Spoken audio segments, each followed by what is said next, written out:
Good morning to everyone. This is Tejishwar Sai. Today we will discuss about the book Mechanism and Machine Theory. Ashok G. Ambekar. This book was prescribed by JNTU Kakinada as the first book every student should read for kinematics of machinery. So today we will discuss up to 10 pages of this book. First we will see introduction to kinematics and mechanisms. First we go for introduction, page number 1.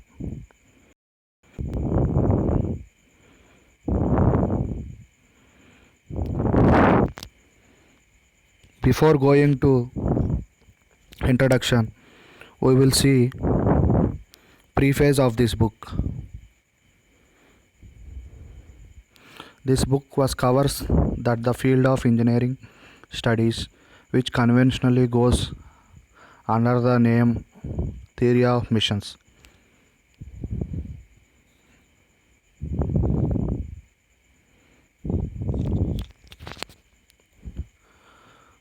అంటే దీన్ని theory of machines subject అంటారు. Kinematics of machinery కన్నా first ఈ subject world వైడ్గా తెలిసేది and ఎలాగంటే theory of machines.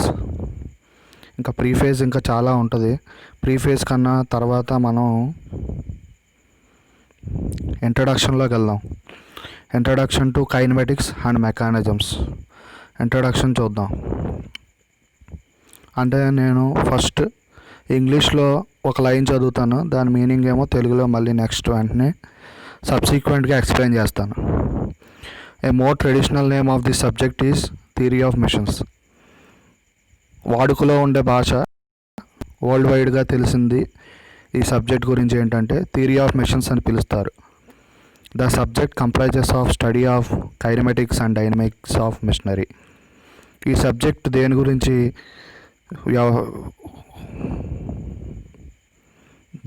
Study చేస్తుందంటే kinematics and dynamics of machines. The former deals with relationship between geometry of machine parts and their relative motion. అంటే study of kinematics తర్వాత study of dynamics of machines. Former అంటే first వచ్చిందనమాట. Study of kinematics దేన్ని deal చేస్తుందంటే geometry of machines. అంటే machine parts యొక్క geometry ఎలాగుంది, ఆ పార్ట్స్ యొక్క మూమెంట్ రిలేటివ్ మోషన్ ఎలాగుంది అనేది డీల్ చేస్తుంది. డైనమెటిక్స్ ఆఫ్ మెషిన్స్ సెకండ్ వచ్చింది. డైనమెటిక్స్ ఆఫ్ మెషిన్స్ అది దేన్ని గురించి చెప్పుద్దంటే forces which produce these motions. అంటే ఈ రిలేటివ్ మోషన్ అనుకున్నాం కదా ఇందాక.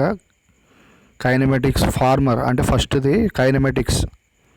ఆ కైనమెటిక్స్ అంటే ఏంటి, మెషిన్ పార్ట్స్ గురించి చెప్పుద్ది, మళ్ళీ వాటి యొక్క రిలేటివ్ మోషన్ గురించి చెప్పుద్ది.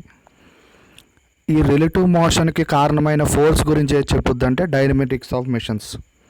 అది దాని మీనింగ్ అనమాట. అంటే అర్థమైంది కదా కైనమెటిక్స్ అంటే ఏంటి, డైనమెటిక్స్ ఆఫ్ మెషిన్స్ అంటే ఏంటి అర్థమైంది కదా. మళ్ళీ డైనమిక్స్లో 2 రకాలు ఉంటాయి, స్టాటిక్స్, కైనెటిక్స్. స్టాటిక్స్ అనేది దేని డీల్ చేస్తుందంటే forces that act on machine parts which are assumed to be massless. ఇక్కడ కండిషన్ పెట్టాడు. ఏం కండిషను,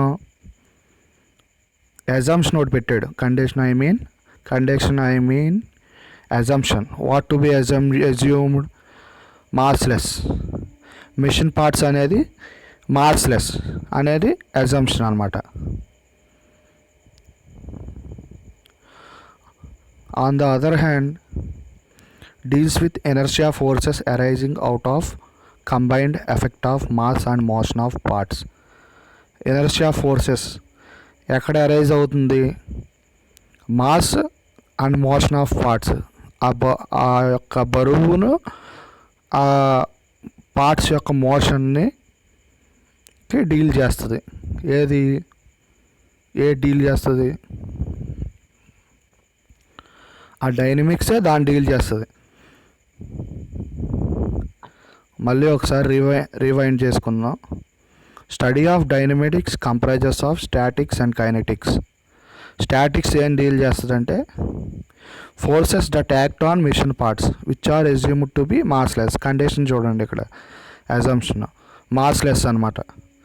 కైనెటిక్స్ స్టాటిక్స్ అయిపోయింది కదా, ఇప్పుడు కైనెటిక్స్ ఏం చేస్తుంది? దేని గురించి చెప్పుద్ది? ఎనర్జీ ఆఫ్ ఫోర్సెస్ ఎక్కడి నుంచి వచ్చినాయి, ఎక్కడ అరైజ్ అయింది? Combined effect of mass and motion of parts. ఆ బరువు అండ్ మోషన్ ఆఫ్ పార్ట్స్ నుంచి డిస్కస్ చేసేది, అందులో నుంచి వచ్చింది ఎనర్జీ ఆఫ్ ఫోర్సెస్. దాని గురించి డీల్ చేసేది కైనెటిక్స్.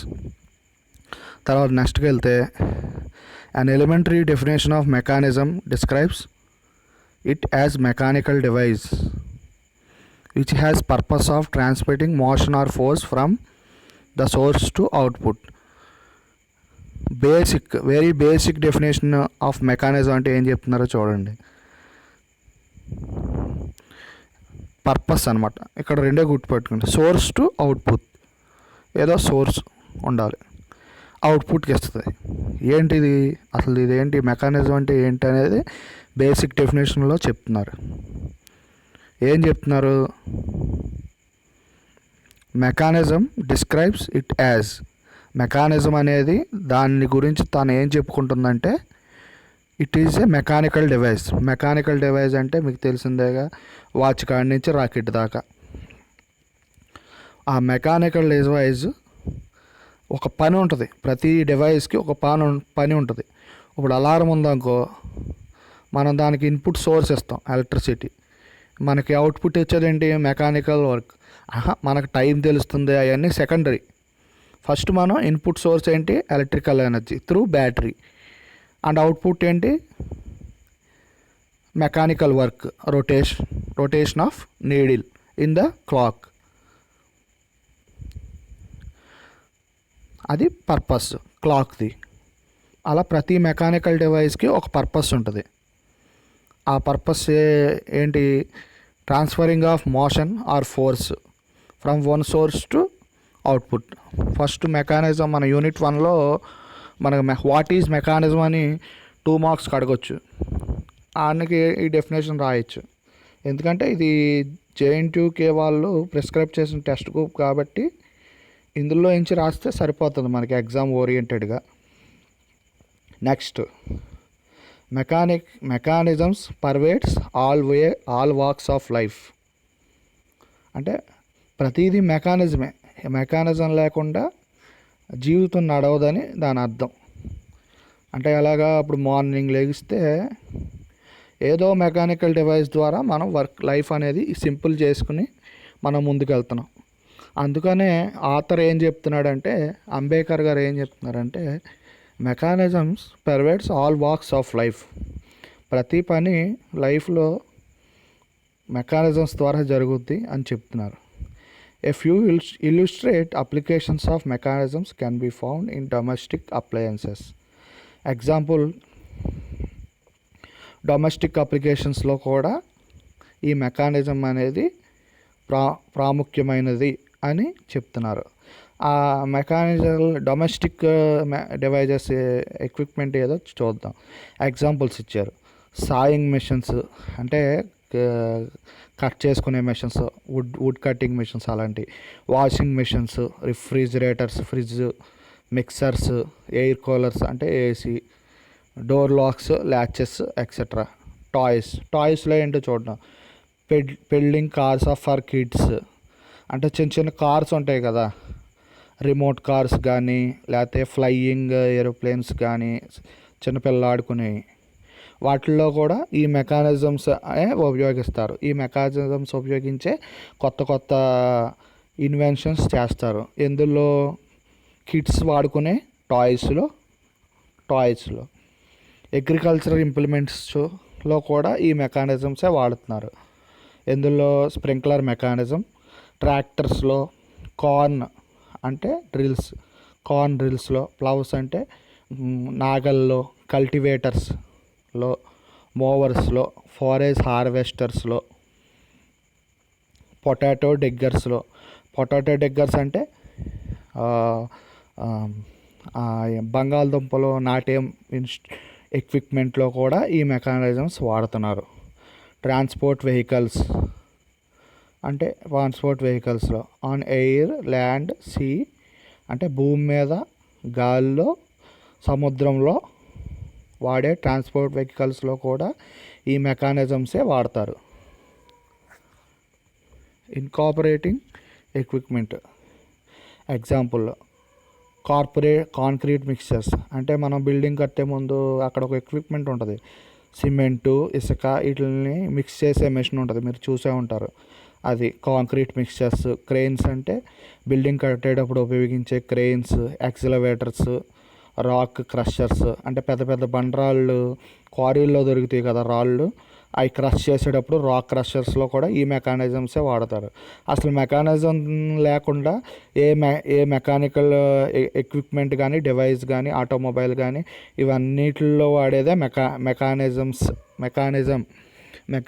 అంటే అదొక విధమైన అమరిక అంటే చెప్తున్నాను. అంటే ఏ లింక్ ఎక్కడ ఉండాలి, ఏ జాయింట్ ఎక్కడ ఉండాలి, దానికి ఫోర్సెస్ ఎలాగ యాక్ట్ చేస్తే ఎలాగ మనకు అవుట్పుట్ వస్తుంది అనేది ఒక మెకానిజం అనమాట. ఇంకా ఫర్దర్గా స్టడీ చేస్తే మనకు డిఫరెంట్ టైప్స్ ఆఫ్ మెకానిజమ్స్ చెప్తారు.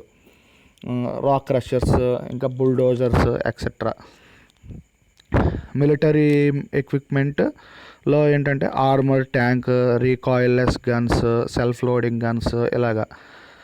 మ్యానుఫ్యాక్చరింగ్ మెషిన్స్లో కూడా వీటిని వాడతారు. మిషన్స్ యూజ్డ్ ఇన్ ప్రొడక్షన్ తెలుసుగా, మన ప్రొడక్షన్ ఇంజనీరింగ్ ల్యాబ్ ఉంది కదా, అందులో lathe, shaper, drilling machine, milling machine, grinding machine, lifting tackles, over head cranes, conveyor belts, ప్రెస్లు, rivets, punching machines, robots, manipulators ఇవన్నిటిలో కూడా మెకానిజమ్స్ వాడతారు. ఏదో మెకానిజం వాడితే కానీ ఆ మిషన్ పనిచేయదు. Every machine should have mechanism.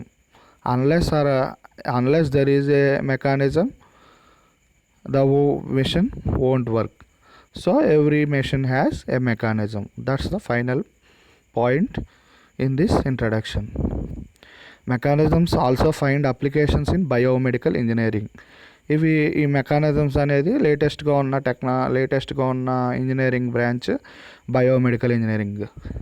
ఆ బయోమెడికల్ ఇంజనీరింగ్లో కూడా ఈ మెకానిజమ్స్ అవి ఉపయోగపడతాయి. ఆర్టిఫిషియల్ లిమ్స్ అంటే బాడీలో ఉన్న పార్ట్స్, లిమ్స్ ఉంటాయి కదా, ఆ ఆర్టిఫిషియల్ లిమ్స్లో కూడా ఈ మెకానిజం వాడతారు. వాటికి ఎగ్జాంపుల్స్ ఏమి ఇచ్చారంటే ప్రాస్థెటిక్ నీ మెకానిజం. ప్రాస్థెటిక్ అంటే ఆర్టిఫిషియల్ అని మీనింగ్ అనమాట. నీ అంటే మోకాళ్ళు, ఇలాగా నీ మెకానిజం. కృత్రిమంగా తయారు చేయబడిన మోకాలులో పెట్టే ఆర్టిఫిషియల్ దాంట్లో కూడా మెకానిజం. దాన్నే ఇంగ్లీష్లో ప్రాస్థెటిక్ నీ మెకానిజం అంటారు. పేస్ మేకర్ మెకానిజం, ఇదో mechanism. In short, there is hardly any place wear mechanism are not present. అది కింద మాట్లాడాను కదా, మెకానిజం లేకుండా ఏ మెషిన్ వర్క్ చేయదు అనేదానికి మీకు ఏం చెప్తున్నాడు, there is hardly any place where mechanisms are not present. Some of representative mechanisms are illustrated in figure 1.17. In big cities, readers can have a look at different types of construction equipment in operation at any construction site of tall buildings and clusters of such buildings. The studies under kinematics and mechanisms are fundamental to studies in much broader discipline called machine design.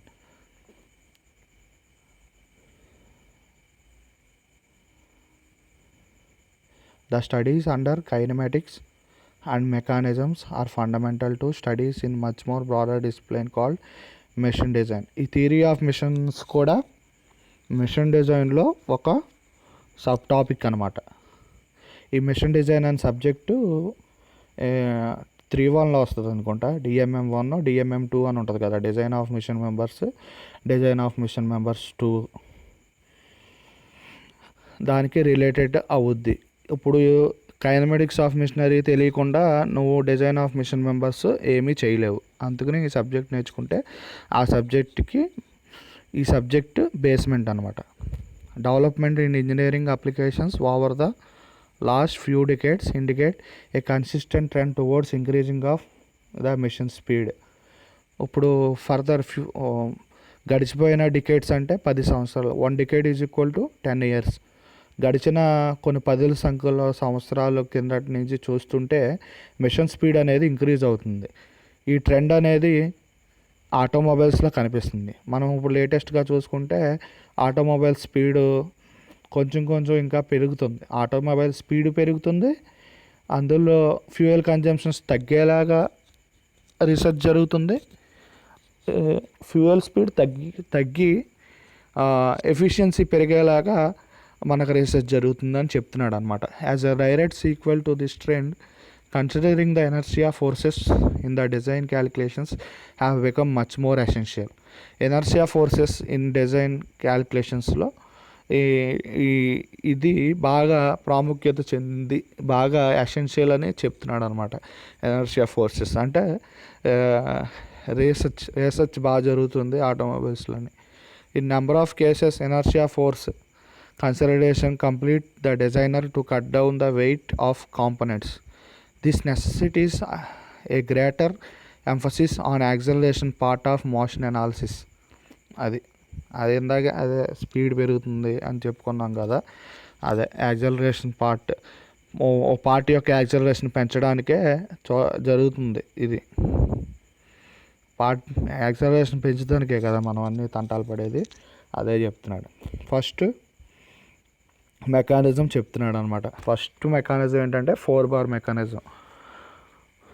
4 bar mechanism కొన్ని చూద్దాం. 4 bar explain about 4 bar mechanism అని అడగొచ్చు ఎగ్జామ్లో. లేకపోతే what is meant by 4 bar mechanism అని అడగొచ్చు. లేకపోతే write about any mechanism you know అని అడగొచ్చు.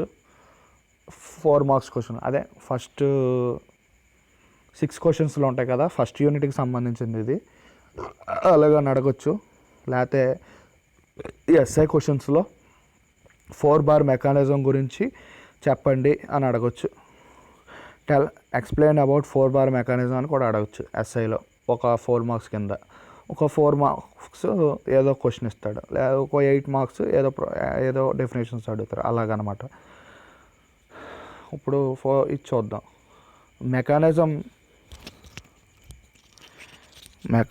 Mechanism play a key role in transferring motion from one part of machine to some other part. Mechanism అనేది ఒక పార్ట్ నుంచి ఇంకో పార్ట్కి మోషన్ని అంటే మూమెంట్ని ట్రాన్స్ఫర్ చేయడానికి ఉపయోగపడేదే mechanism. To some other part, వేరే పార్ట్కి. Individual parts and components of mechanism are called bars. విడివిడిగా లింక్స్ ఉంటాయి కదా. ఇప్పుడు అంతెందుకు, మన రుబ్బురోలే తీసుకుందాం. చిన్నప్పుడు రుబ్బురోలు అది మనం కింద స్టోన్ ఒక పార్ట్, ఒక బార్ అనుకోవచ్చు. దాని పైన ఉన్నది ఓ బార్ అనుకోవచ్చు. హ్యాండిల్ అనేది ఓ బారు. మనం ఫోర్స్ అనేది మన బార్కి ఇస్తూ ఉంటుంటే ఫస్ట్ మన హ్యాండ్ నుంచి ఆ వుడ్కి వెళ్తుంది. ఆ వుడ్